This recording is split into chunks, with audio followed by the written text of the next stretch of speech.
with mini diggers, we've had a landscape business for 16 years, and for the first few years we used to do it the old-fashioned way with a 6-metre pile of soil dumped out the front and 3 guys on barrows for most of the day taking it in.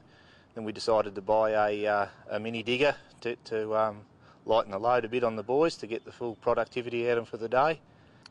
Reliability's been really good with the Dingoes. We changed from an opposition brand, and which we had a fair bit of reliability trouble with the hydraulics. We purchased our first Dingo. We bought 2 of them at the one time. They're still in the fleet now, some 8 years later. But since then, it's only been purely maintenance issues and you know, a bit of driver abuse from time to time. But they have been a very reliable machine. And we've still got the first 2 that we brought some 8 years ago still operating in the fleet with a staff of 25 guys. I think that speaks for itself. The Dingo with the trenching attachment has been fantastic for getting down the tight spots and excavating quite high areas of excavation, and just where you can't get the excavators in.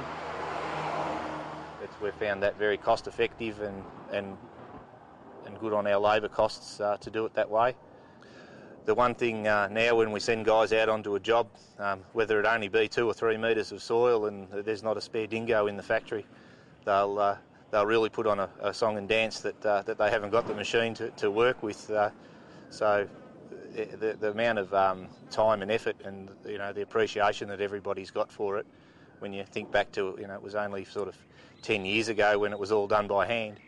It's quite amazing how everybody changes so quickly to be so reliant upon it. They're a great machine for just making the day a bit easier on everybody.